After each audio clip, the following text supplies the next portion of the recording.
لا ما عاد يرعبني ظلم يهددني لا شيء أخسره لا لا مهما يطول الدرب فالحق معه. Oke, anak-anak ayah, kita mulai sayang. Abdurrahman, siap? Assalamualaikum warahmatullahi wabarakatuh.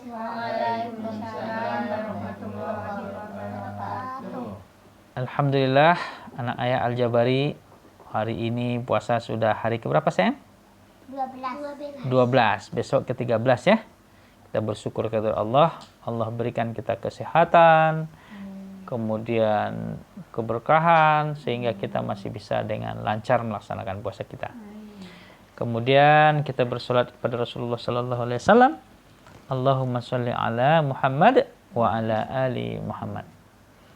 Anak-anak ayah, hari ini judul kita ini agak lain.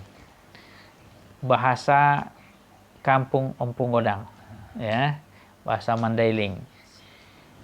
Judul kita pada malam hari ini merupakan nasihat ayah juga kepada anak-anak ayah, yaitu Podana 5. Apa?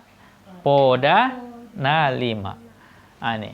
Apa arti Podana 5? Itu kalau di bahasa Mandailing artinya adalah fitwah atau nasihat terkait dengan 5 hal yang harus dibersihkan dalam setiap diri kita. Allah juga menganjurkan sayang, menganjurkan agar kita hidup bersih, dan Rasulullah juga. Bahkan ada sebuah hadis yang terkenal, tapi ada juga sebagian yang mengatakan ini tidak sahih, tapi yang pasti intinya ini sangat menganjurkan kita untuk bersih. Apa itu? An-nazafatu minal iman. Kebersihan itu sebagian daripada iman. Jadi anak-anak ayah, ciri seseorang yang beriman itu bisa dilihat salah satunya dari kebersihannya. Semakin bersih dia, semakin menghindar dari segala kekotoran, dia insya Allah akan semakin kuat imannya. Maka dalam pituah atau dalam nasihat Mandailing ada 5 poda. Apa itu 5 poda? 5 nasihat, 5 pituah, 5 pituah yang harus kita bersihkan. Apa yang pertama? Payas rohamu. Apa arti roha? Al-Jabari? Hati. Pertama yang kita bersihkan adalah hati kita. Anak-anak yang dirahmati Allah, sumber penyakit yang paling utama itu adalah dari sakit hati. Hati bukan dalam artian fisik, tapi perasaan, kemudian kolbu dalam bahasa Arabnya. Nah, kalau hati kita bersih, insya Allah kita akan lebih sehat. Ya, kalau hati kita kotor, sering galau, sering stres, ya, sering marah-marah, sering dongkol, itu biasanya gampang sakit. Ya, kalau hatinya kotor, maka akan berpengaruh kepada kesehatan. Sakit hati, dongkol gitu. Iya. Maka anak-anak yang dirahmati Allah, hati kita harus kita bersihkan. Dari apa? Dari penyakit hati. Apa aja penyakit hati itu? Ada iri, dengki, sombong, ria, takabur. Itu penyakit-penyakit hati yang bisa membuat kita sakit. Maka tugas kita adalah tazkiyatun nafs. Bagaimana membersihkan jiwa kita, membersihkan hati kita. Caranya seperti apa? Kita harus rajin beribadah, ya, baca Quran, berzikir. Itu cara-cara untuk membersihkan hati. Yang kedua, anak-anak yang dirahmati Allah, payas pamatangmu. Payas pamatangmu. Apa artinya Bang Maman, pamatang? Badan. Nah, badan kita harus kita bersihkan. Anak-anak yang dirahmati Allah, Rasulullah SAW menganjurkan kita untuk hidup bersih, terutama badan kita. Makanya salah seorang sahabat yang sudah dijamin masuk surga itu adalah Bilal bin Rabah. Bilal bin Rabah itu kalau anak-anak ayah lihat di film seperti apa? hitam, ya kan? Tapi dia bersih. Ya. Hitam tapi bersih. Karena apa? Ada sebuah amalan Bilal bin Rabah itu adalah dia tidak pernah putus dalam berwudu. Selalu terjaga wudunya. Kalau batal ngambil wudu. Kalau batal ngambil wudu. Kalau kita selalu sering-sering mengambil wudu anak-anak yang dirahmati Allah itu bersih. Apalagi kita laksanakan dengan benar. Kita mulai dari sunnah wudu misalnya kumur-kumur kan, bersih mulut kita. Kemudian membersihkan hidung. Kemudian setelah itu muka. Kemudian dia telapak tangan sampai siku. Kemudian setelah itu rambut ya. Sunnahnya telinga. Kemudian sampai ke kaki bersih. Itu terjaga setiap hari, maka dia bersih dan sehat. Apalagi yang kita bersihkan dari badan kita anak-anak yang dirahmati Allah. Ini ayah penting pesankan kepada anak-anak ya. Harus dijaga. Salah satu dari antaranya itu adalah kuku kita. Rasul mensunnahkan agar kita membersihkan, yang pertama itu adalah kuku kita harus bersih. Disunahkan kita potong setiap hari. Hari apa? Anak ayah? Hari Jumat. Nah, nanti kalau anak ayah sudah berkumis, disunahkan motong kumis juga Jumat. Nah, apalagi yang disunahkan? Bersiwak. Nah, bersiwak itu sikat gigi. Nah, Rasulullah SAW, anak-anak ayah yang dirahmati Allah, katanya, kalaulah tidak khawatir aku membebankan umatku, niscaya akan aku suruh bersiwak sebelum setiap beribadah. Artinya menggosok gigi sebelum sholat.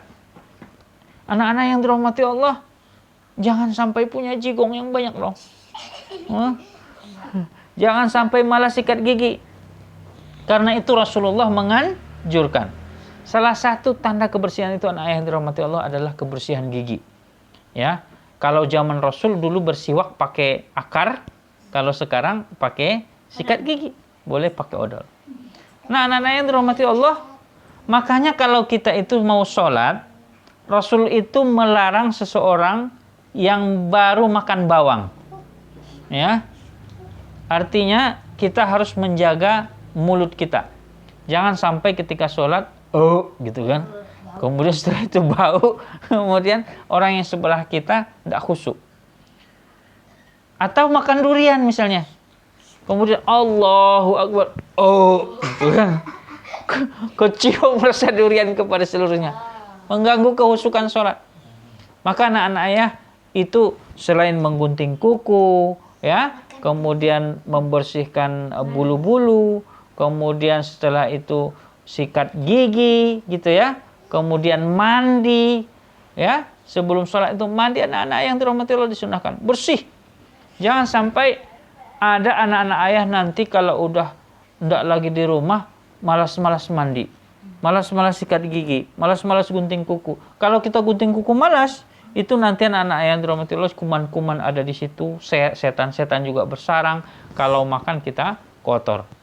Nah, kalau kita itu anak-anak yang dirahmati Allah, boleh harus membersihkan badan kita. Jangan sampai kita itu anak sekalian ganteng-ganteng tapi bau, ya kan? Cantik-cantik tapi bau, jangan. Harus ganteng, udah ganteng, kemudian setelah itu bersih. Udah cantik, udah itu bersih. Nah, itu yang kedua ya sayang ya, badan. Yang ketiga, payas parabitonmu. Apa? Kak Aisyah, apa parabiton? Pakaian. Nah, anak-anak yang dirahmati Allah, Islam itu bersih. Islam itu bersih. Anak Abdurrahman, apa tadi parabiton? Pakaian. Jadi, makanya kita tidak sah sholat kita kalau kena najis pakaian kita. Salah satu virus itu anak-anak yang dirahmati Allah. Dari mana dia virus itu menular? Karena dari pakaian yang dipakai berinteraksi di luar, dipakai lagi di rumah, kemudian setelah itu virusnya itu mengalir, menular. Nah, anak-anak yang dirahmati Allah, pakaian kita harus dijaga kebersihan. Tidak mesti baru terus. Abang Aal, tidak mesti baru terus baju kita. Yang penting bersih.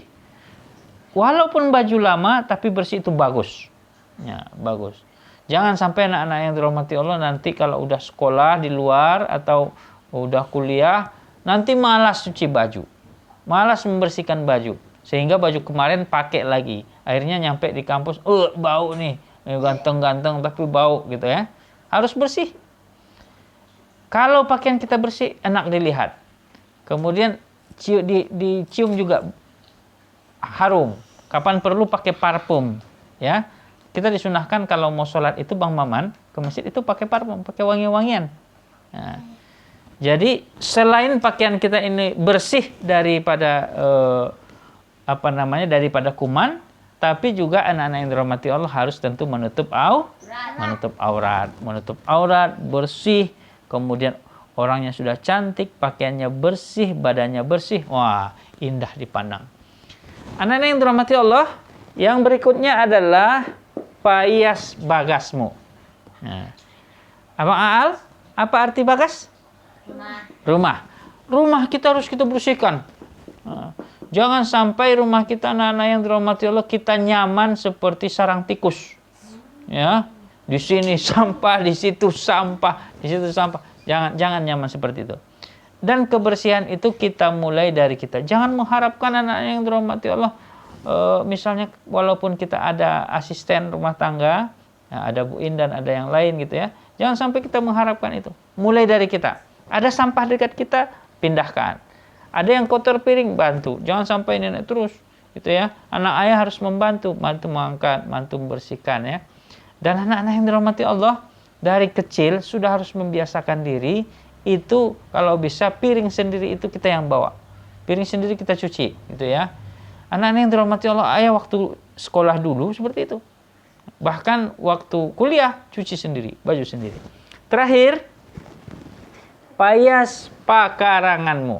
Nah, payas pakaranganmu. Apa pekarangan? Lingkungan. Ini lingkungan kita harus indah, bersih. Kita juga harus, jangan sampai kita buang sampah sembarangan anak-anak yang dirahmati Allah. Ini penting, ayah ingatkan. Al-Jabari, coba dengarkan. Tidak boleh pipis di sembarangan tempat kalau kita sedang berjalan. Rasulullah itu melarang kita itu pipis di tempat pemberhentian dan di tempat teduh. Kalau zaman dulu kan kalau berhenti perjalanan jauh, itu misalnya di bawah pohon kan. Orang sering berhenti di bawah pohon itu. Tidak boleh kita pipis di situ.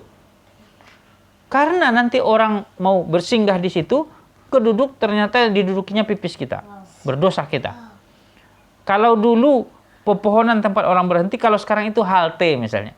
Nanti kalau anak-anak pergi Jakarta kan banyak halte, banyak stasiun-stasiun. Kemudian karena pipis malam-malam kelihatan pipis di belakang itu, akhirnya bau. Orang duduk nanti kedudukan pipis kita. Nauzubillah misalnya, terzolimi kan? Nah, buang sampah jangan sembarangan. Ini ketika kita buang sampah, dari mobil dibuang ke kali, dari mobil dibuang kemana? Jangan. Kita mendingan taruh tempat sampah, kemudian nanti diangkat, kemudian kapan perlu kita bantu angkat. Biar kita bayar daripada sampah berserakan. Kalau di Jepang itu kelebihannya anak sekalian. Di Jepang itu tidak ada orang yang buang-buang sampah. Sampahnya sendiri dia masukkan ke kantong. Kalau sampah kering, ya sampah sampai ketemu tempat sampah yang di rumahnya. Nggak ada di pinggir-pinggir jalan tempat, tapi tidak ada sampah yang berserakan. Anak-anak yang dirahmati Allah, ini nasihat Mandailing, tapi juga sejalan dengan nasihat Islam.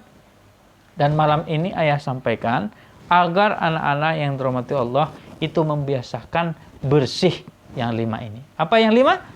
Bersih hati, roha, bersih pamatang badan, payas parabiton pakaian, payas bagas rumah, payas pekarangan, lingkungan. Kalau bersih ini anak yang dirahmati Allah, insya Allah kita itu dicintai Allah dan Rasulnya.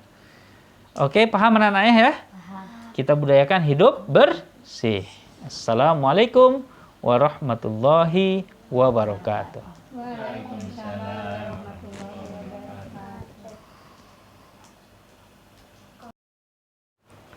Oke, Al-Ghifari anak-anak ayah. Kita mulai ya sayang ya. Abia. Bismillahirrahmanirrahim. Assalamualaikum warahmatullahi wabarakatuh. Waalaikumsalam warahmatullahi wabarakatuh. Alhamdulillahilladzi anzalal Qur'an hudal linnas wa bayyinatin minal huda wal furqan. Asyhadu an la ilaha illallah wa asyhadu anna Muhammadan abduhu wa rasuluh sallallahu alaihi wasallam la nabiyya ba'dah. Anak-anak ayah, alhamdulillah kita sudah buka puasa tadi untuk Ramadan yang ke-13. Enak Al-Jabari tadi buka puasanya? Pakai apa? Ayam upin ipin masakan bunda ya. Makasih bunda yang sudah masak, nenek ya. Alhamdulillah.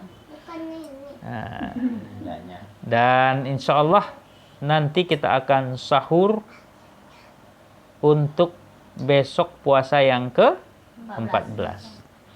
Sebelum kita mulai anak-anak ya, kita bersolawat dulu kepada Rasulullah Sallallahu Alaihi Wasallam. Allahumma salli ala Muhammad wa ala ali Muhammad.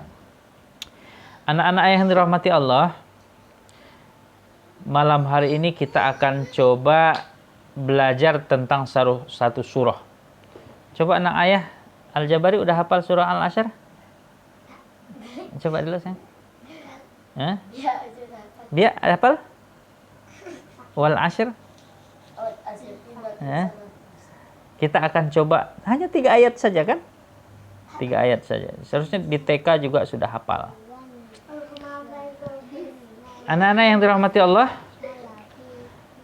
di dalam surah ini kita akan mengambil sebuah hikmah. Mau jadi orang yang beruntung atau orang yang buntung. Wah, gitu ya. Anak-anak ayah, surah Al-Asyr ini ditempatkan Allah dalam Al-Quran pada surah ke-103.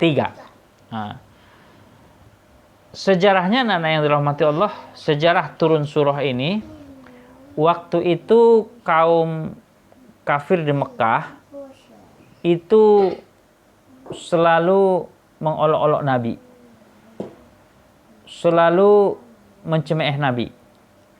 Maka anak-anak Allah menurunkan surah ini hanya 3 ayat saja. Kemudian setelah itu dibacakan oleh Amr bin As di hadapan oleh orang-orang kafir yang menerangkan terkait dengan siapa-siapa orang yang merugi. Nah, anak ayah ingin menjadi orang yang beruntung atau orang yang merugi? Beruntung kan? Kata Allah, kita mulai dari surah Al-Asyr ini ya. Yang pertama Allah bersumpah. Ini sebagai teguran bagi orang-orang kafir yang mengolok-olok Nabi waktu itu. Allah bersumpah dengan waktu. Wal Asyr, demi masa.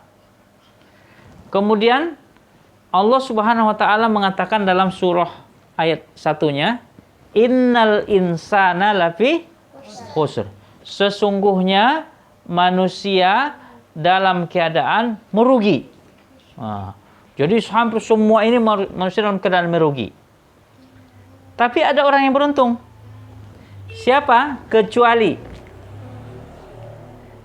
yang pertama adalah illalladzina amanu, yaitu orang-orang yang beriman. Nah, masih ingat anak ayah rukun iman berapa? 6. Yang pertama percaya kepada Allah. 2, percaya kepada malaikat. Yang ketiga, Rasul. 4, kitab. Yang kelima, hari kiamat. Yang keenam, qadar dan qadar. Anak-anak ayah, waktu itu orang-orang kafir Quraisy tidak percaya mereka terhadap Allah. Dicemooh Rasulullah. Maka ini diturunkan di Mekah atau surah Makkiyah yang menjelaskan bahwa sangat merugi orang yang tidak percaya, tidak beriman kepada rukun iman itu.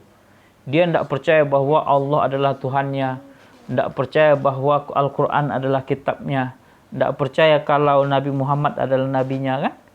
Tidak percaya kalau apalagi malaikat-malaikat Allah itu ada. Mereka mengingkari kiamat, mereka mengingkari takdir Allah. Orang yang tidak beriman ini, anak-anak yang dirahmati Allah, merugi. Termasuk orang-orang kafir yang waktu itu mengolok-olok Nabi Muhammad. Mereka merugi. Kalau merugi, tempatnya di mana? Di neraka. Maka orang-orang yang mengolok-olok, semuanya yang mengolok-olok Rasul itu akan ditempatkan di tempat neraka. Kecuali yang pertama, orang yang beriman. Nah, beriman kepada Allah, beriman kepada Rasul, beriman kepada kitab, beriman kepada malaikat, beriman kepada hari kiamat, beriman kepada qada dan qadar. Anak-anak ayah sudah paham yang 5 itu rukun iman ya, yang 6 itu ya. Yang 6 rukun iman. Anak-anak ayah, yang pertama itu yang paling penting adalah iman kepada Allah dan Rasulnya. Rukun pertama, kedua, itu anak-anak yang dirahmati Allah, tidak boleh kita menganggap ada kuasa selain kuasa Allah dalam hati kita. Maka jangan sampai kita gara-gara tergoda, maka kita mempercayai selain Allah. Misalnya ketika kita butuh pertolongan, ada tawaran orang yang dukun, jangan percaya. Kalau masih kita percaya kepada itu dan menduakan Allah, itu kita masuk kepada orang-orang yang rugi. Atau misalnya ada percaya kita kepada Nabi yang terakhir di luar Muhammad, itu juga anak-anak ayah Allah rahmati Allah bisa merusak keimanan kita, sehingga kita masuk ke orang yang merugi. Ya. Anak-anak yang dirahmati Allah, itu yang pertama. Yang kedua, siapa golongan orang-orang yang beruntung itu? Ya, wa amilus sholihat, yaitu setelah beriman, yaitu golongan orang-orang yang melakukan amal soleh. Apa contoh amal soleh itu? Di antara amal soleh itu adalah amal-amal yang disuruh oleh Allah yang menjadi kewajiban bagi kita. Salat, ya, alhamdulillah. Anak-anak ayah rutin salatnya 5 kali sehari semalam. Itu yang wajib. Bagi orang yang tidak salat, anak-anak ayah, walaupun dia seorang presiden, walaupun dia seorang kaya, walaupun dia seorang profesor, tapi dia tidak sholat, maka masuk kepada orang yang tempat jadi neraka. Maka anak-anak yang dirahmati Allah, jangan sekali-kali tinggalkan sholat. Anak-anak yang dirahmati Allah, ingat itu. Pesan ayah, kalau anak-anak ayah nanti udah menjadi dewasa, udah menjadi besar, ya, itu wajib hukumnya sholat anak-anak yang dirahmati Allah. Maka anak-anak ayah dari 7 tahun, kalau udah masuk sekolah SD, kalau tidak sholat, itu harus ayah pukul. Karena apa? Karena sayang. Abang Maman tidak sholat, dipukul. Kak Aisyah tidak sholat, dipukul. Ya. Karena apa? Karena ayah sayang, biar anak-anak ayah tidak menjadi orang yang merugi. Nah, anak-anak yang dirahmati Allah, ada orang nanti pasti anak-anak ayah akan temui. Mereka orang pintar, mereka orang hebat, gelarnya bagus. Tapi katanya, nggak perlu sholat itu. Yang penting kita mengingat Allah, sholat itu tidak penting. Kalau itu yang terjadi sekalian, masuklah golongan orang yang merugi. Karena tidak melakukan amal soleh. Termasuk dan sholat. Nah, di antara amal soleh yang lain apa? Berbuat baik. Apa saja kebaikan. Setiap hari kita harus berbuat baik anak-anaknya. Jangan sampai sehari-hari kita itu dipenuhi dengan perbuatan jelek. Perbuatan yang membuat orang sakit hati. Perbuatan orang yang membuat dongkol. Nah, kita harus memperbanyak amal soleh.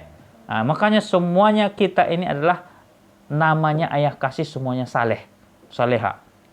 Ya, Aisyah saleha, Abdurrahman saleh, Al-Jabari saleh, ya, Rabia saleha, Al-Ghifari saleh. Harapan ayah apa? Semuanya hari-harinya itu diisi dengan amal-amal amal soleh sesuai dengan namanya.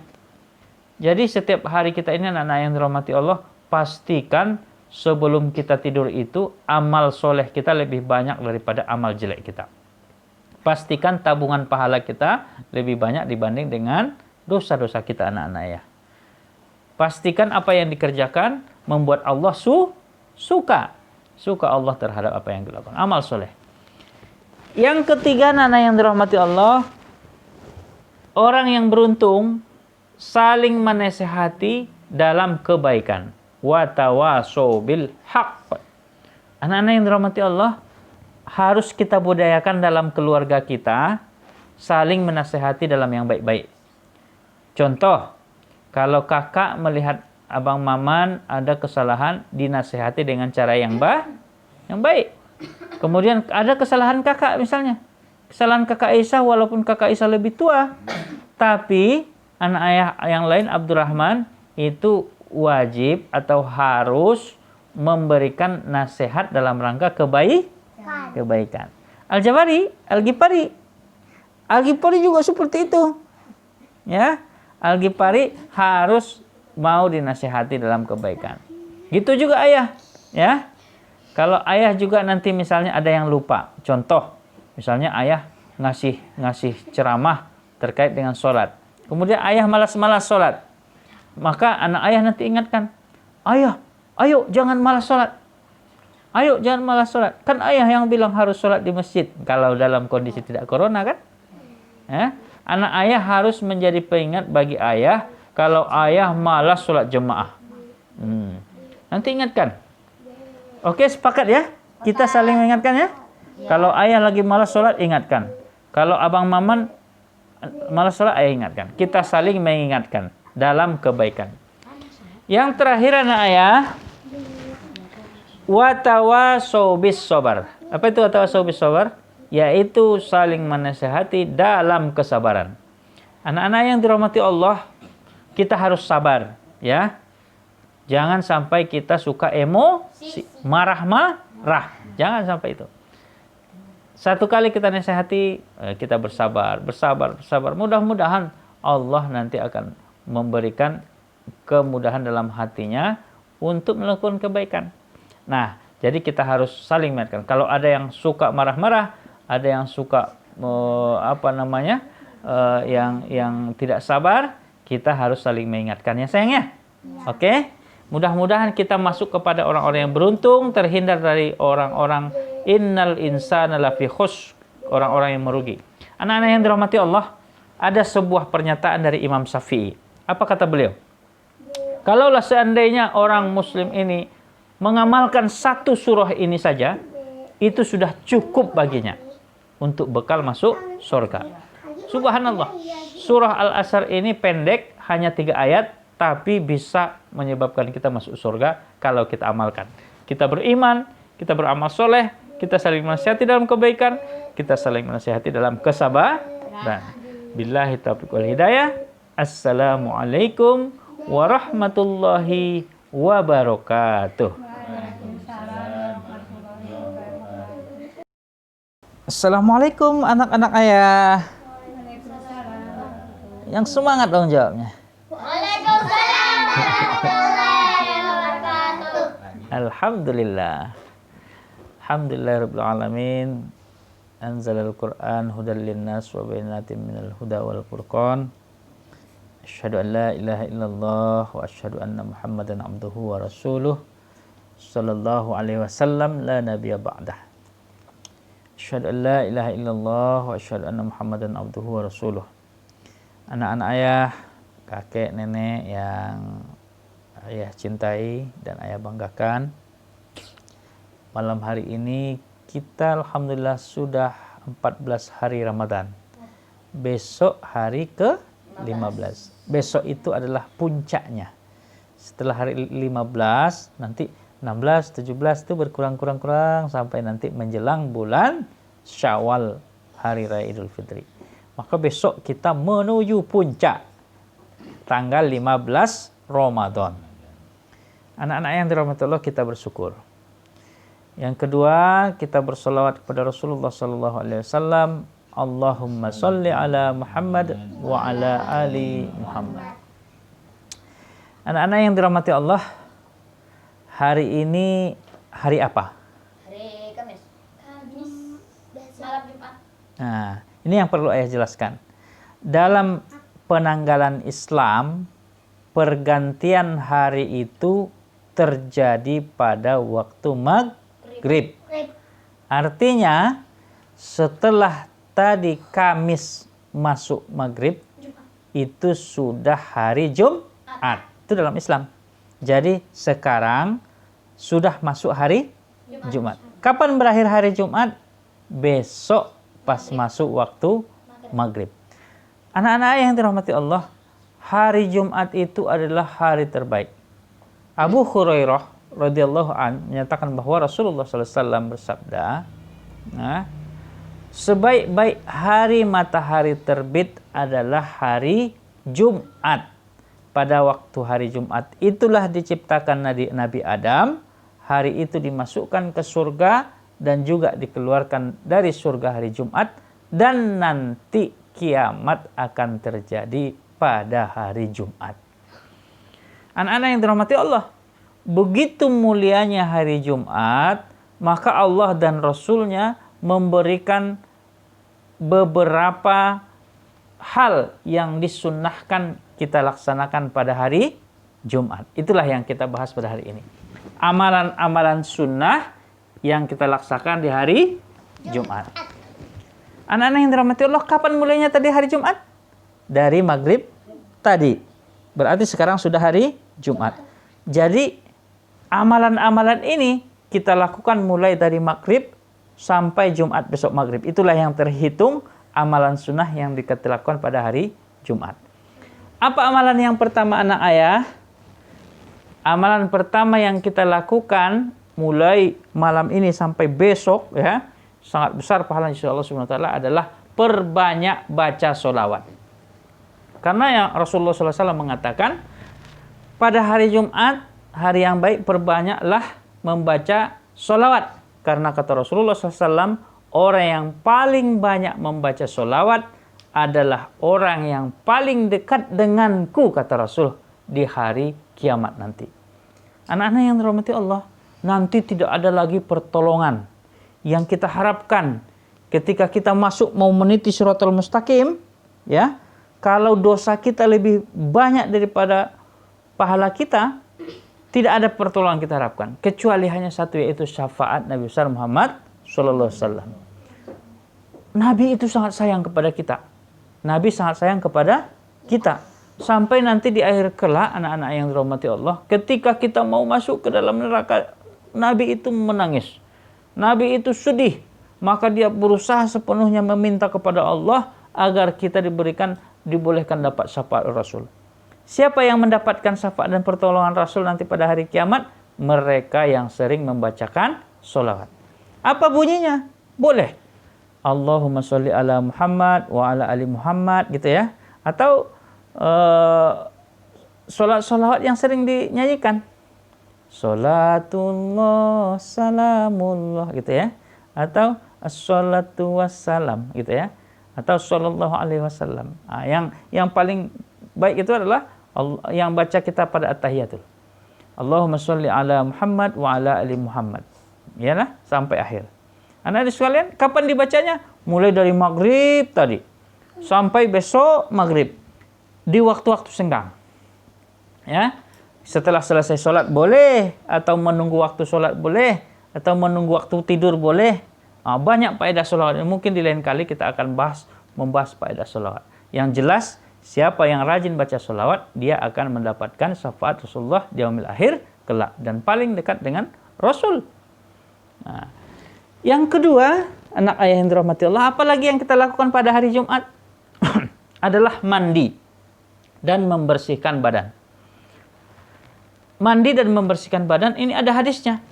Kata Rasulullah SAW, barang siapa yang pada hari Jumat mandi, kemudian dia itu melaksanakan wudhu dengan sempurna, kemudian setelah itu memakai wangi-wangian, lalu berangkat ke masjid tanpa memisahkan dua orang, kemudian setelah itu dia melaksanakan sholat 2 rakaat sebelum Jumat, dan mengikuti khutbah sampai selesai sholat Jumat, maka kata Allah SWT, Allah akan menjaganya dari Jumat itu ke Jumat berikutnya. Masya Allah.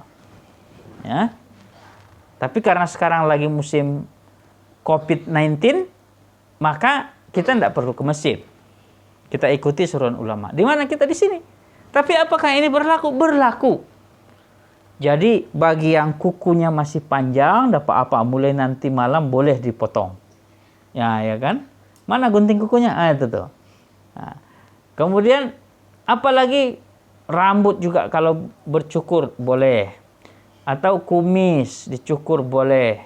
Atau membersihkan apa lagi? Pokoknya membersihkan tubuh. Kemudian Setelah itu mandi. Nah, bahkan anak-anak yang dirahmati Allah, ada hadis yang mewajibkan kita mandi pada hari Jumat bagi orang dewasa. Bagi orang dewasa. Seperti layaknya mandi janab, nanti akan kita pelajari. Tapi bagi anak-anak itu juga kita harus biasakan mandi ya pada hari Jumat. Jadi jangan sampai besok atau hari Jumat ada yang tidak mandi anak-anak ya, harus mandi. Kemudian setelah itu menggunakan wangi-wangian, termasuk yang dalam hadis tadi, anak-anak yang dirahmati Allah. Ini juga disunahkan. Pakai pakaian bersih seperti yang kita bahas kemarin. Setelah itu pakai wangi-wangian. Masuk dalam di hadis tadi. Dan insya Allah, Allah akan menjaganya dari satu Jumat ke Jumat berikutnya. Nah, apalagi anak-anak yang dirahmati Allah, bersegera berangkat ke masjid. Ini kalau keadaan normal. Tapi kalau dalam keadaan sekarang COVID-19, lebih baik kita stay at home. Apa tagarnya, Kak? Stay at home. Stay at home. Jadi kita lebih baik berdiam diri di rumah untuk menjaga kemaslahatan bersama. Nah, ini yang menarik anak-anak ya. Apa yang kelima? Perhatikan dong. Ini karena udah disuruh potong kuku, langsung potong kuku. Nanti potong kukunya, dengerin dulu. Yang nomor 5 anak ayah apa? Coba lihat dulu sini. Yang nomor 5 adalah membaca surah Al-Kahfi. Kapan mulai membaca surah Al-Kahfi anak-anak ya? Mulai dari maghrib tadi sampai besok menjelang maghrib, itu adalah rentang waktu membaca surah Al-Kahfi. Bisa diangsur. Misalnya malam ini 2 halaman, besok 2 halaman, menjelang asar 1 halaman, selesai. Gitu kan? Al-Kahfi tidak sampai setengah juz. Jadi anak-anak yang dirahmati Allah, kata Rasulullah SAW, barang siapa yang membaca surah Al-Kahfi pada hari Jumat, maka Allah akan terangi dia dengan memberikan cahaya Allah dari Jumat itu ke Jumat berikutnya. Masya Allah, luar biasa. Kalau seandainya anak-anak yang dirahmati Allah kita baca surah Al-Kahfi pada hari Jumat, Allah akan memberikan cahaya kepada kita, nur kepada kita. Sehingga kita cerah, kita itu bahagia, Allah terangi jalan kita, Allah mudahkan urusan kita dari satu Jumat ke Jumat berikutnya. Dengan membaca surah Al-Kahfi. Oke. Jadi anak-anak yang dirahmati Allah, tidak apa-apa, besok kita sama-sama membaca surah Al-Kahfi. Nah, oke. Yang berikutnya, pada hari Jumat itu juga kita perbanyak sedekah anak-anak ya. Nah, besok kalau bisa ada program kita, program sedekah di hari Jumat. Nah, itu kan udah ada tuh surat permohonan dari musola tempat tinggal kita kan, bahwa butuh untuk bantuan karena tidak ada program Ramadan, maka insya Allah kita akan berikan besok bantuan kita untuk pembangunan musola kita sesuai dengan surat yang diberikan oleh pengurus. Yang terakhir anak-anak yang dirahmati Allah, zikir dan doa. Pada hari Jumat ini adalah waktu yang mustajab, dikabulkan Allah doa-doa kita. Jadi anak-anak ayah kalau Rabia ada doa-doanya yang ingin dikabulkan Allah, banyak berdoa pada hari Jumat. Malam ini sudah masuk hari Jumat dan besok. Ya. Apa doanya? Pingin ini, pingin itu. Pokoknya doa yang baik-baik. Ya. Jangan doa yang jelek-jelek kan? Setiap doa yang baik silakan doakan. Kemudian insya Allah di hari Jumat itu akan Allah kabulkan. Termasuk berzikir. Ya. Zikir pagi petang, al-ma'surat, dan zikir-zikir yang lain. Astagfirullah, astagfirullah, astagfirullah, subhanallah, subhanallah, subhanallah, alhamdulillah, la ilaha illallah, wallahu akbar. Dan zikir-zikir yang diajarkan oleh Allah dan Rasul, gampangnya ada di al-ma'surat, baik itu pagi dan petang, bisa kita laksanakan. Setelah itu berdoa kepada Allah, mudah-mudahan doa-doa kita dikabulkan oleh Allah Subhanahu wa taala. Amin ya rabbal alamin. Billahi taufiq wal hidayah. Assalamualaikum warahmatullahi wabarakatuh. Waalaikumsalam. Assalamualaikum anak-anak ayah Salam. dan kakek nenek. Alhamdulillah. Alhamdulillah wa syukurillah. Asyhadu an la ilaha illallah wa asyhadu anna Muhammadan abduhu wa rasuluh. Sallallahu alaihi wasallam, la nabiyya ba'da, amma ba'd. anak-anak ayah yang dirahmati Allah, kita bersyukur pada hari ini alhamdulillah sudah 15 hari kita jalani Ramadan dengan baik. Besok ke-16 terus berkurang ke-17 dan terus menurun nanti insyaallah sampai kita berusaha sukses sampai ke 30 Ramadan menjelang bulan Syawal nanti. Insyaallah ya. Kemudian kita bersolat kepada Rasulullah sallallahu alaihi wasallam, Allahumma shalli ala Muhammad wa ala ali Muhammad. Anak-anak yang dirahmati Allah, pada malam hari ini kita membahas amalan seharian kita ya, terkait dengan adab makan. Nah, di papan tulis sudah ayah tulis 10 adab makan. Anak-anak yang dirahmati Allah, makanan yang baik belum tentu berkah kalau kita salah dalam cara makannya. Kalau kita makan tidak sesuai dengan adab yang dijalankan oleh Rasulullah Sallallahu Alaihi Wasallam. Anak-anak ayah, beberapa waktu yang lalu ayah melihat di beberapa acara ada pesta, ada pertemuan, mereka di pesta itu ngeletakin makanannya aja, tapi nggak ada tempat duduknya. Sehingga orang-orang pejabat-pejabat itu mereka ngambil makan sambil berdiri aja, makan sambil ngobrol-ngobrol. Minum juga, piringnya dipegang gini kan. Nah, padahal di situ ada ustadz, ada pejabat, ada macam-macam ya. Tapi anak-anak yang dirahmati Allah karena mengikuti tren, akhirnya lupa cara makan yang disuruh oleh Rasulullah SAW. Anak-anak yang dirahmati Allah, ayah ingin berpesan pada anak-anak ayah, biarlah kita dikatakan oleh orang kuno, ya, waduh ini nggak mengikuti tren. Nah, misalnya kita diundang pada acara pertemuan seperti itu, yang makannya itu makan sambil berdiri sambil ngobrol-ngobrol. Nggak apa-apa, cari tempat sudut kemudian duduk di lantai itu. Wah kuno, nggak apa-apa dikatakan kuno, asal kita mengikuti cara makan Rasulullah. Karena makan itu ada adab-adabnya. Biar yang kita makan itu penuh berkah. Adab yang pertama anak yang dirahmati Allah adalah makan dari makanan yang halal. Nah, ini pingin ayah tekankan anak ayah, jangan sampai masuk ke perut kita makanan yang haram. Baik dari terutama dari segi zat. Contoh misalnya anak yang dirahmati Allah, ada yang tren orang ya, ada makan yang makanan itu mengandung alkohol misalnya, atau makanan yang mengandung makanan yang haram, itu tidak boleh dimakan. Apa kata Allah Subhanahu wa taala dalam surah Al-Mu'min ayat 51? Ya ayyuhar rasul kulut thayyibah wa'malus sholihin. Kata Allah Subhanahu wa taala, wahai Allah berfirman kepada Rasul, wahai Rasul, makanlah dari yang baik-baik dan lakukanlah amalan soleh. Nah, jadi anak-anak yang dirahmati Allah, salah satu yang ditekankan oleh Allah kepada Nabi dan Rasul itu adalah makanan yang baik-baik. Makanan yang dirahmati Allah, jangan sekali-kali mendekati makanan atau minuman yang haram. Nah, makanan sekalian, kalau ada nanti yang mengajak makan sambil ulang tahun, kemudian makanan yang endak, nah, itu jangan sampai masuk ke perut kita makanan yang haram. Yang kedua, anak-anak yang dirahmati Allah, memuji makanan dan tidak boleh mencelanya. Nah, memuji makanan dan tidak boleh mencelanya. Anak-anak yang dirahmati Allah, ini Rasulullah SAW setiap makan itu, kata Rasulullah, kalau dia suka makanan itu, Rasul akan memakannya. Kalau tidak suka, dia biarkan, dia tidak makan.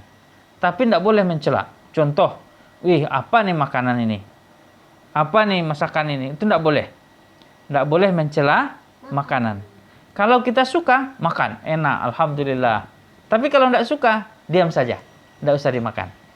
Tidak boleh mencela makanan. Jangan sampai anak-anak ayah, nenek udah capek-capek masak, bunda udah capek-capek masak, dicela. Tidak boleh. Wah, makanan nggak enak. Nggak boleh. Kalau nggak suka, diam saja. Nggak usah dimakan. Tapi kalau suka, makan tambah banyak, nyam gitu ya. Nah, Intinya tidak boleh mencela makanan. Yang ketiga, anak-anak yang dirahmati Allah, mendahulukan makan daripada sholat apabila makanan sudah terhidang. Nah, misalnya anak-anak yang makan seperti yang tadi, ya, makanan sudah terhidang, kemudian orang azan, Allahu Akbar, Allahu Akbar. Nah, terutama waktu yang panjang waktunya, contoh makan malam sebelum Isya, ya, ini waktu Isya udah masuk nih, makanan sudah terhidang. Kata Rasulullah Shallallahu Alaihi Wasallam, kita nikmati makan dulu, setelah itu baru kita sholat Isya. Jangan dipaksakan sholat Isya dulu. Nanti Allahu Akbar, ayam upin ipin enaknya. Kebayang kan? Nah, atau anak-anak yang Allah tadi kayaknya ada roti buah, kebayang-bayang. Nah, mendingan kalau sudah terhidang makanan, makan dulu, setelah itu baru sholat. Yang keempat, anak-anak yang dirahmati Allah, menggunakan 3 jari ketika makan. Nah, ini anak-anak yang dirahmati Allah, Ka'ab bin Malik berkata, dia melihat Rasulullah itu memakan dengan makan pakai 3 jari. Ini artinya apa, anak-anak yang dirahmati Allah? Ini artinya biar kita itu nggak makan sembarangan gitu.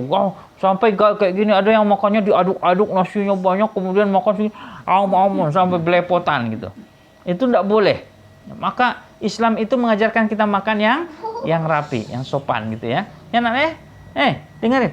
Kita nggak boleh makan cum-cum sampai berselemak-selemak ya. Nah, kita harus makan dengan yang baik, yang rapi gitu ya. Kemudian hikmah dari makan yang sebut 3 jari itu, anak-anak yang dirahmati Allah, walaupun kita boleh sebenarnya kan, tapi itu hikmahnya jangan kita kelihatan makan rakus. Nah, makan rakus. Anak-anak yang dirahmati Allah, yang berikutnya Al-Jabari, yang kelima adalah menyantap makanan dari yang terdekat lebih dahulu. Nah, kita kalau makan bersama, anak-anak yang dirahmati Allah, itu disunahkan itu makan bersama-sama berjamaah. Kemudian kalau kita makan itu, anak-anak yang dirahmati Allah, jangan mentang-mentang di sana di ujung ada yang enak, kemudian kita langkahi orang, langsung ngambil gini, langsung ngambil gitu. Itu enggak bagus, enggak boleh. Ambil dulu makanan yang terdekat. Kalau udah selesai yang terdekat, kemudian ada, kalau perlu minta tolong ambilkan yang itu, gitu. Biar dekat ke kita dulu. Jangan sampai ada yang jauh, kita langsung melompat ke sana menjangkau makan, tidak boleh. Nah, kapan perlu kita minta tolong agar didekatkan dulu ke kita. Oper ini, oper, kemudian dekat kita baru kita ambil. Jangan sampai melangkahi orang, kita makan mengambil yang paling jauh, mentang-mentang itu enak, ya. Kemudian akhirnya kayak makan berebutan, kayak serigala makan atau harimau makan, gitu, rebutan. Anak-anak yang dirahmati Allah, mulai dari yang terdekat dulu. Kalau kita makan di tampan, di talam, itu mulai yang dekat-dekat kita dulu. Ya. Jangan sampai langsung ke dekat orang lain, kita ambil jatuhnya, kita geser gitu, tidak bagus. Nah, kita ambil dari dekat kita dulu, dekat kita menuju ke tengah-tengah, kemudian baru kita, anak-anak yang dirahmati Allah, baru kita makan sampai habis. Yang keenam, memungut dan membersihkan makanan yang jatuh. Nah, ini anak-anak perlu kita evaluasi cara makan kita. Beberapa kali makannya nasinya berserak-serak, ya kan? Makan di tempat Abang Maman nasinya berserak. Fari, kalau makan itu tidak boleh anak ayah berserak-serak makanannya ya. Kalau jatuh, kita upayakan pungut sendiri. Biar apa? Itu tidak menjadi makanan setan. Jangan sampai makanan yang kita buang-buang itu menjadi makanan setan. Salah satu caranya kita pungut.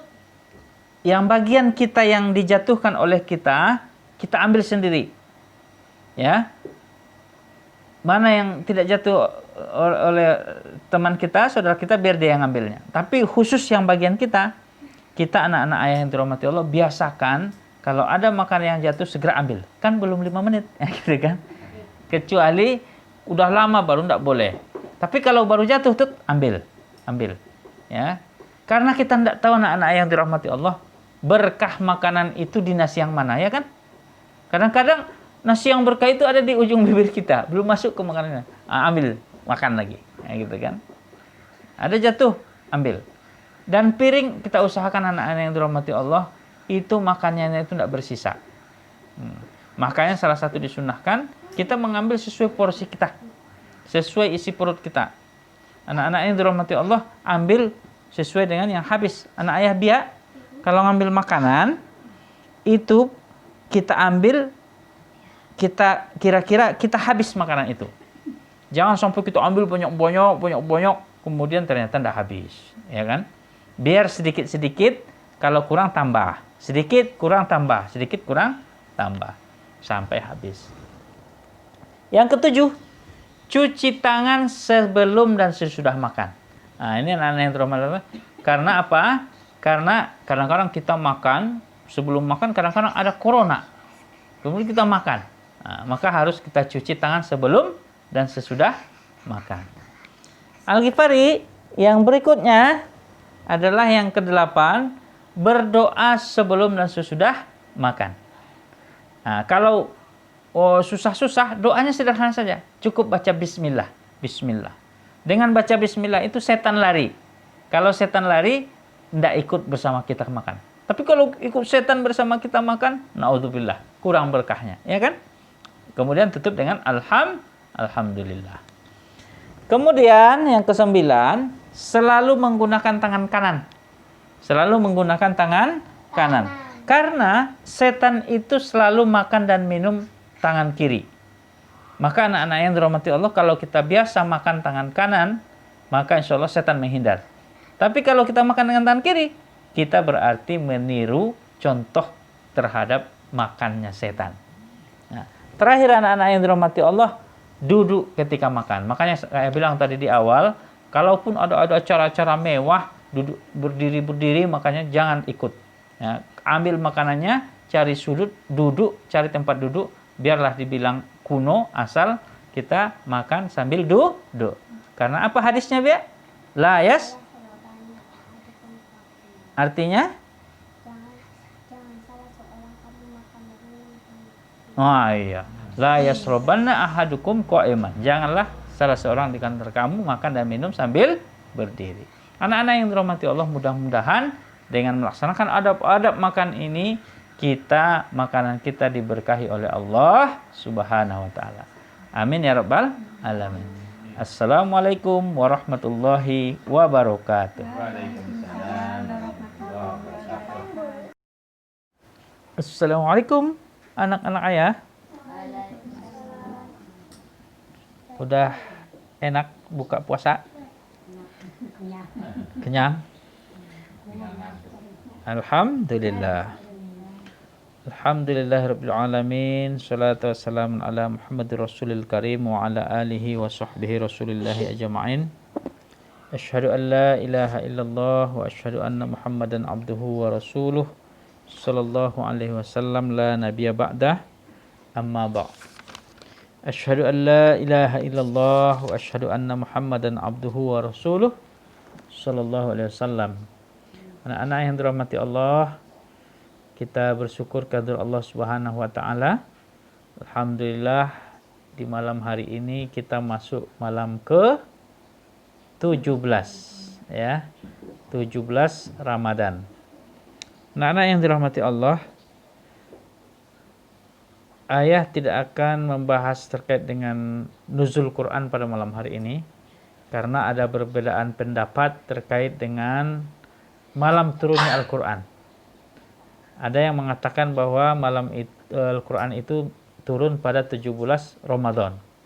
Tapi di sisi lain ada yang mengatakan bahwa Al-Quran itu diturunkan pada malam Qadar. Nah, di berbagai hadis, malam Qadar itu diturunkan 10 malam terakhir di waktu malam-malam ganjil. Maka malam ini kita tidak bahas malam Lailatul Qadar, tapi dengan tema yang lain, yaitu Islam agama kasih sayang. Islam agama kasih sayang. Sebelum kita masuk kepada nasihat-nasihat ayah pada malam hari ini, kita terlebih dahulu mengucapkan sholawat kepada Rasul kita Nabi Muhammad SAW yang kita rindu-rindukan. Allahumma sholli ala Muhammad wa ala ali Muhammad. Terus kita anak-anak yang dirahmati Allah perbanyak sholawat. Kita berdoa nanti agar keluarga kita bisa nanti bersama-sama bertemu dengan Rasulullah di surganya Allah Subhanahu wa taala. Amin ya rabbal alamin. Anak-anak ya, bangga kita ditakdirkan lahir menjadi agama Islam. Karena di dalam agama Islam kita itu dianjurkan membangun kasih sayang. Membangun kasih sayang. Anak-anak yang dirahmati Allah, salah satu asma Allah itu ya Ar-Rahman Ar-Rahim, yang Maha Pengasih lagi Maha Penyayang. Dan tentu agama yang ditunjuk oleh Allah kepada kita ini agama Islam. Ini adalah agama yang penuh dengan kasih sayang. Kalau ada orang yang mengatakan Islam itu teroris, Islam itu jahat, Islam itu kejam, tidak. Malah sebaliknya, Islam itu ditakdirkan agama kasih sayang. Agama yang menjunjung tinggi kasih sayang. Kasih sayang sama siapa? Baik sama orang beriman terlebih dahulu maupun kepada makhluk-makhluk Allah yang lain. Nanti akan kita bahas. Anak yang dirahmati Allah, kata Allah dalam surah At-Taubah ayat 129, apa kata Allah? Laqad ja'akum rasulun min anfusikum azizun 'alaihi anittum harisun 'alaikum bil mu'minina raufur rahim.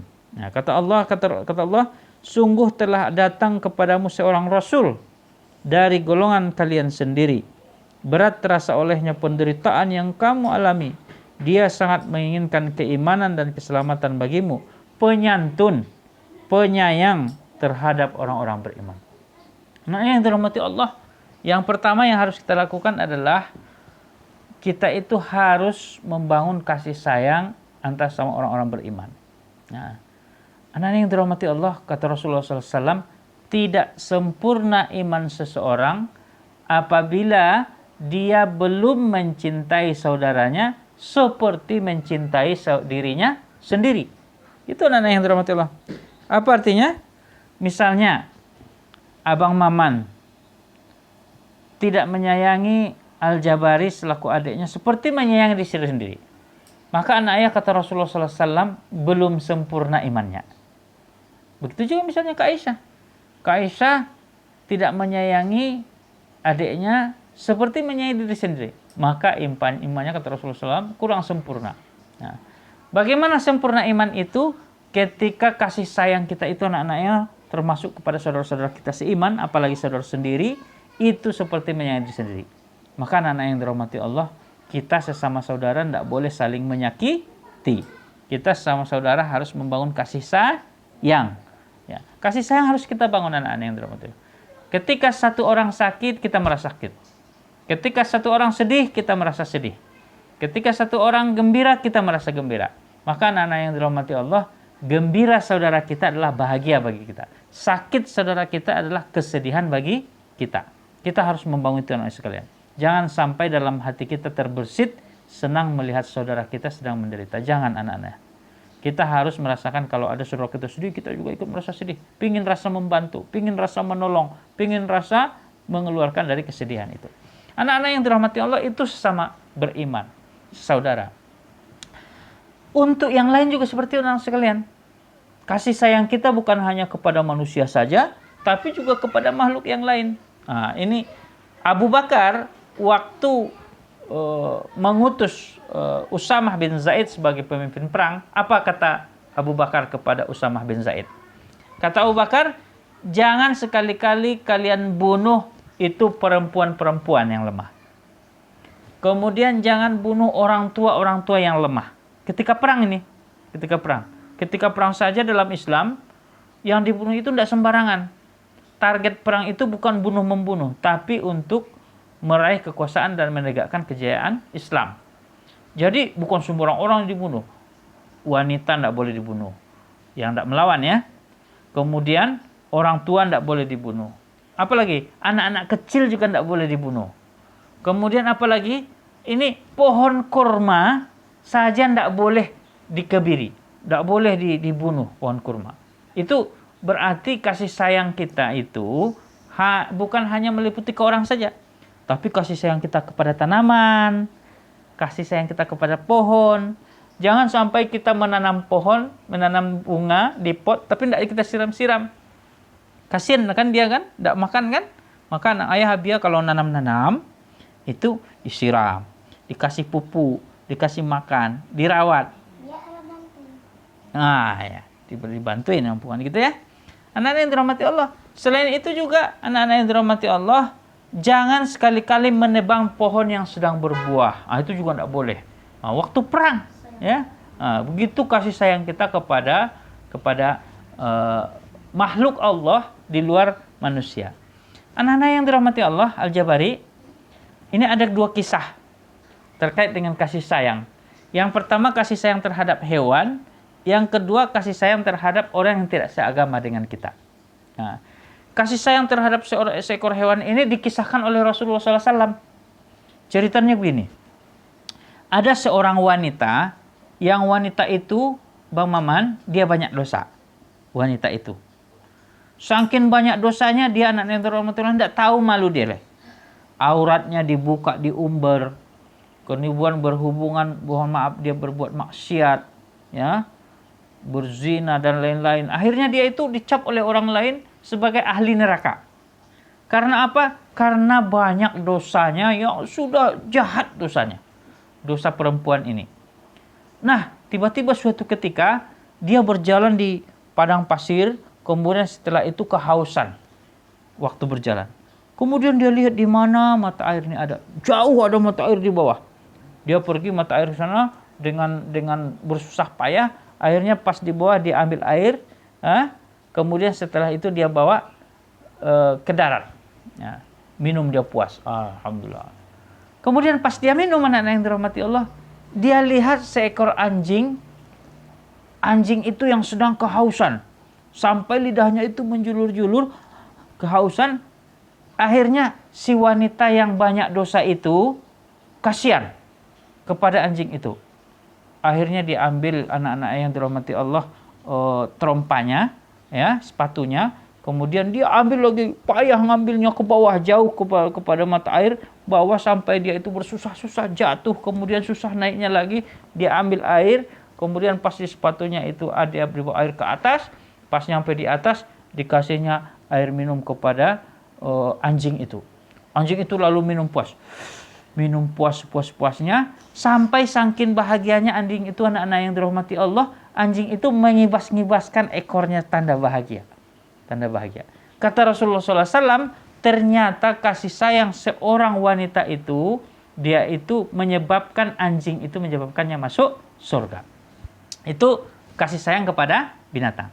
Kasih sayang kepada yang kedua, bukan hanya yang seagama dengan kita.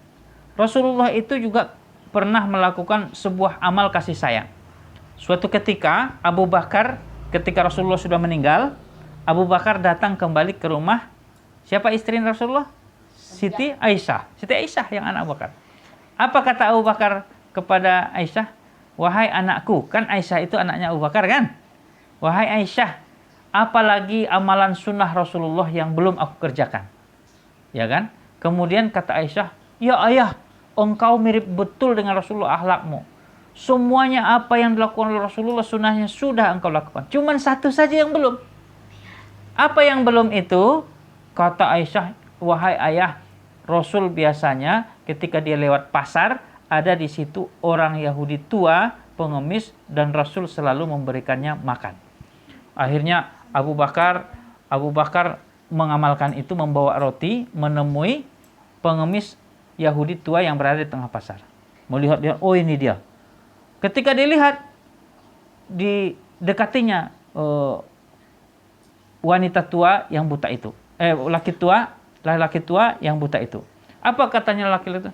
Wahai engkau, siapakah engkau? Sudah beberapa hari ini orang baik yang memberikan kumakan itu tidak datang-datang. Jangan-jangan dia sudah dibunuh oleh si Muhammad yang kejam itu. Gitu kan? Kemudian sambil menangis Abu Bakar terbayang bagi dia. ternyata ini yang dilayani oleh Rasulullah. Setiap kali dia suapin, setiap kali pula Yahudi buta itu mencaci makinya. Akhirnya disuapin sama Abu Bakar. Kamu pasti bukan yang biasa memberikan makan kepadaku. Emang biasanya seperti apa? Dia ngasihku makan dengan lembut. Dia ngasihku makan dengan cara halus. Engkau kasar. Akhirnya menangis Abu Bakar. Masya Allah. Setiap hari Rasulullah mengasih makan dengan kelembutan. Dikasih makan dengan kasih sayang. Ternyata dia dicaci maki terus. Dia bilang, wahai bapak tua, tahukah engkau sebetulnya betul apa yang engkau katakan? Yang biasa orang yang masih makan engkau itu sudah meninggal. Dan dialah Muhammad yang selalu engkau caci maki setiap hari itu sambil ngasih makan. Subhanallah. Begitu kasih sayang Rasul, bahkan kepada orang yang tak seagama. Oleh karena itu, anak-anak yang dirahmati Allah, kita harus bangun kasih sayang di antara sesama kita, sesama kampung kita, sesama warga kita. Termasuk kepada hewan, kalau ada kucing di jalan, kemudian burung, kemudian ayam, semuanya binatang-binatang peliharaan kita harus kasih sayang. Ya, kemudian pohon-pohonan, tanam-tanaman kita harus bangun kasih sayang, rawat dengan kasih sayang. Mudah-mudahan insya Allah hari demi hari di rumah tangga kita penuh dengan kasih sayang. Tidak ada dendam, tidak ada sakit hati, tidak ada marah-marah, tidak ada permusuhan. Yang ada hanyalah kasih sayang. Assalamualaikum warahmatullahi wabarakatuh. Waalaikumsalam warahmatullahi wabarakatuh. Assalamualaikum anak-anak ayah. Waalaikumsalam warahmatullahi wabarakatuh. Alhamdulillahirrabbilalamin. Alhamdulillahillazi anzalal Qur'an hudal linnas wa bainatin minal huda wal furqan. Asyhadu an la ilaha illallah wa asyhadu anna Muhammadan abduhu wa rasuluh sallallahu alaihi wasallam la nabiyya ba'dah. Anak-anak ayah, kita bersyukur alhamdulillah hari ini sudah 17 hari kita melaksanakan puasa bulan Ramadan. Besok hari ke-18. Alhamdulillah. Dan sebelum kita mulai, kita bersolawat dulu kepada Rasulullah SAW. Allahumma sholli ala Muhammad wa ala ali Muhammad. Mudah-mudahan kita nanti bertemu dengan Rasul di surganya Allah Subhanahu wa taala. Amin ya rabbal alamin. Anak-anak yang dirahmati Allah, di depan ini gambar apa coba? Oh, ini gambar teko, ya kan? Teko. Teko itu, anak-anak yang dirahmati Allah, itu mencerminkan apa yang dikeluarkannya, ya. Apa isi dalam sebuah teko itu dicerminkan apa yang dikeluarkannya. Contoh, kalau teko ini kita isi sama kopi, kita tuangkan ke gelas, apa yang keluar? Kopi. Kalau teko kita masukkan susu, yang keluar susu. Kalau yang kita masukkan ke dalam teko itu racun, yang keluar adalah racun, bisa membunuh, ya kan? Begitu juga seseorang anak ayah. Anak ayah yang ayah sayangi, kita ini ibarat teko untuk melihat apa yang dalam hati seseorang, itu bisa tercermin apa yang dikeluarkan dari mulutnya atau perkataannya. Maka pada hari ini kita akan mencoba membahas santun dalam bicara. Santun dalam bicara. Anak-anak yang dirahmati Allah, kalau seseorang bicaranya itu santun, enak, menyejukkan, lembut, membuat hati senang, itu anak-anak yang dirahmati Allah biasanya apa yang dalam hatinya juga mirip seperti itu. Tapi kalau ada orang yang katanya itu suka ngomong jorok, kemudian suka marah-marah, suka cemberut, suka macam-macam perkataannya, itu juga biasanya cerminan hati, cerminan hati. Nah, sekalian, apa kata Allah Subhanahu wa taala dalam surah Al-Mu'minun ayat 3? Qad aflahal mu'minun. Maka beruntunglah orang-orang yang beriman. Siapa yang beruntung itu? Yang pertama, alladzina hum fi sholatihim khashi'un, yaitu mereka yang menjaga sholatnya, yang khusyuk dalam sholatnya. Yang kedua, alladzina hum anil lagwi mu'ridun, yaitu yang mereka bisa menjaga perbuatan dan perkataannya dari yang tiada berguna. Ah, ini nih, ada perkataan yang tiada berguna. Anak-anak yang dirahmati Allah, pada malam hari ini ayah ingin memesankan kepada anak-anak ayah. Untuk apa? Untuk senantiasa bisa memelihara lidah. Bisa memelihara lidah. Memelihara dari seperti apa sayang? Agar yang keluar dari lidah kita itu setiap kata-kata kita adalah kata-kata yang menyejukkan. Setiap kali kita berbicara dengan orang lain adalah kata-kata yang sopan santun. Apa itu kata-kata sopan santun? Kata-kata yang keluar dari mulut kita yang membuat orang senang mendengarnya, kemudian punya tata krama, kemudian punya adab, punya etika, kemudian punya akhlak yang mulia ketika berbicara. Anak-anak yang dirahmati Allah, dalam adat Minang ya, ada 4 kato dalam adat Minang. Yang ini sangat bagus untuk kita terapkan. Apa yang pertama kata ayah di dalam kata filosofi orang Minang? Kato nanampe itu ada yang pertama adalah kato mandaki. Kato mandaki. Ibarat mendaki seperti ini anak ayah nih. Oh, mendaki. Ini datar, ini mendaki. Kata mendaki ini apa maksudnya? Adalah kata-kata kita kepada orang yang lebih tua dari kita. Seperti apa kata-kata mendaki kepada orang yang lebih tua dari kita anak ayah? Yang pertama itu tidak boleh sebut nama. Contoh, kakak Bia siapa yang lebih tua daripada kakak Bia? Ada Bang Aal, ada Bang Maman, ada Kak Aisyah. Tidak boleh sekali-kali anak ayah Rabia menyebut nama, manggil Maman, nggak boleh. Nggak boleh. Harus panggil abang. Bang, gitu ya. Kemudian Bang Al-Jabari juga seperti itu. Nah, ke kakak juga seperti itu. Bang Maman, Aisyah adalah kakaknya. Lebih tua. Tidak boleh memanggil nama dan harus berkata itu, kita itu berada di bawah anak ayah. Walaupun kita badannya lebih gede nanti, ya, badan abang Maman lebih gede daripada kakak, tapi usia kakak lebih tua. Maka kita itu manggil, Kak, boleh minta tolong? Tidak boleh menyuruh-nyuruh. Ya, termasuk kepada kakek, nenek, ompong, ayah. Tidak boleh. Tidak boleh kata kita itu kata kasar. Harus kita yang di bawah anak-anak yang dirahmati Allah. Kalau minta sesuatu, Nek, boleh minta tolong? Kek, boleh minta tolong? Gitu ya. Kemudian kalau ada saya, maaf, Kak, boleh ini, boleh itu. Nah, kita harus berada di bawah. Jadi anak-anak yang dirahmati Allah, jangan sampai kita itu kepada yang lebih tua, sebut nama, kemudian kata kita lebih tinggi, tidak boleh. Kata-kata kita harus lebih rendah dibanding dengan yang di atas kita anak ayah. Paham ya anak ayah ya? Paham. Oke. Yang kedua adalah kata mandata. Kato mandata. Apa itu kata mandata? Kata yang seperti ini anak ayah Abdurrahman. Mendatar. Mendatar ini untuk orang yang sebaya. Ya. Misalnya anak ayah di dalam kelas. Itu kan sebaya. Kak Aisyah di dalam kelas. Itu boleh berbicara itu agak lepas. Bicara bahasanya itu bahasa santai. Bahasa pergaulan, sebut nama, kemudian sambil bercanda, ria, kemudian enjoy, santai, itu boleh. Nah, itu kata mendatar. Kata mandata. Mandata itu agak bebas kita, karena kita sebaya. Kemudian ada anak-anak yang dirahmati Allah, kata meleriang.